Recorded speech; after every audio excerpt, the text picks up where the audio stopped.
How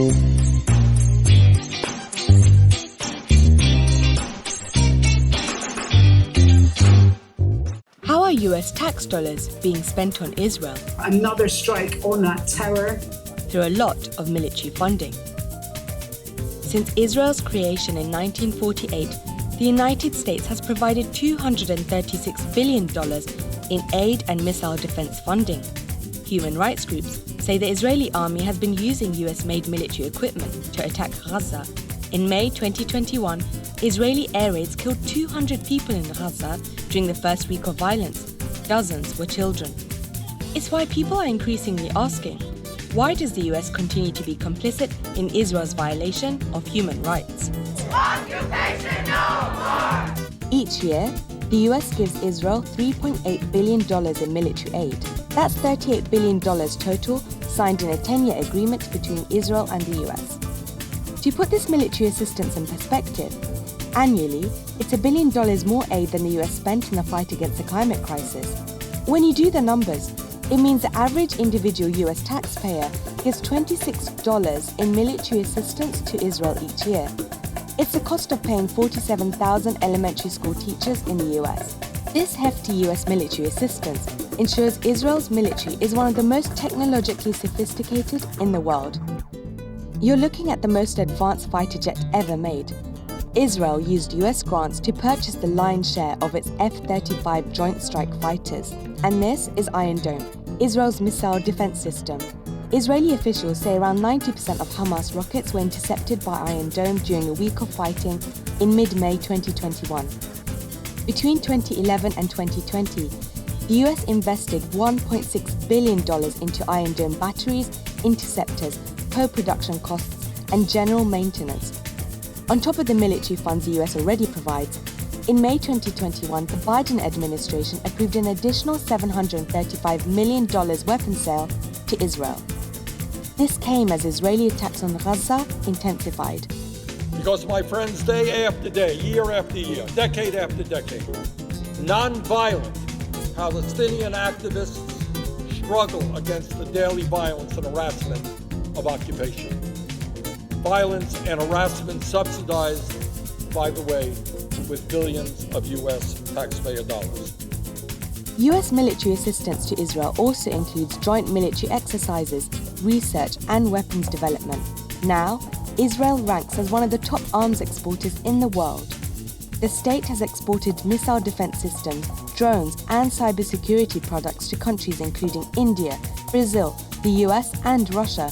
But it's not just arms that the US gives to Israel. American governments have historically been staunch allies of the Israeli counterparts on the international stage.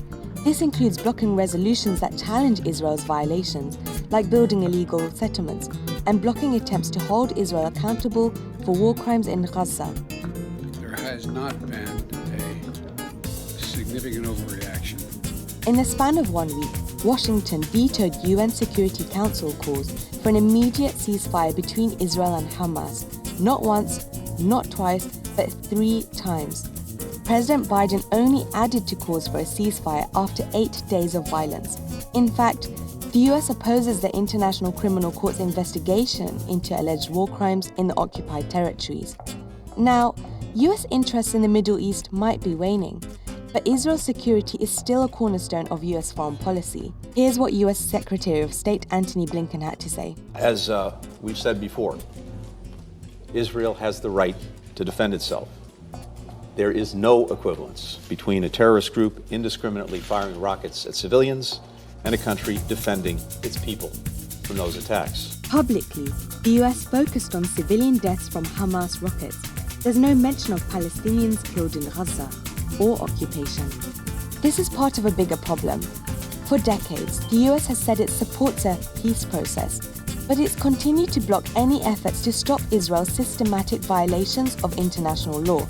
This has been happening simultaneously as Palestinians experience increasing dispossession and oppression.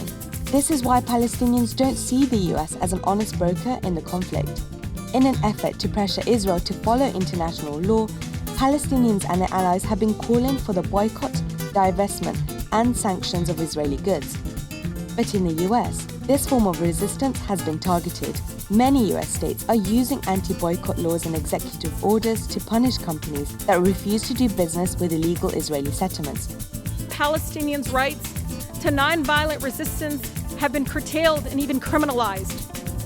Our party leaders have spoken forcefully against BDS, calling its proponents anti-Semitic, despite the same tactics being critical to ending the South African apartheid mere decades ago. So what happens now? Historically, there's been robust bipartisan support for Israel in Congress. From military sales to the fact the US was first to recognize Jerusalem as a capital of Israel in 2017. But now, things might be changing. Domestic support for Israel is facing more scrutiny. And colleagues, Palestinians aren't going anywhere no matter how much money you send to Israel's apartheid government. For the first time, the US has a Palestinian-American woman in Congress, in Representative Rashida Tlaib, and she has support. Alexandria Ocasio-Cortez and a group of progressive Democrats introduced a resolution aimed at blocking the recent $735 million arms sale to Israel and the pressure against taxpayer funds toward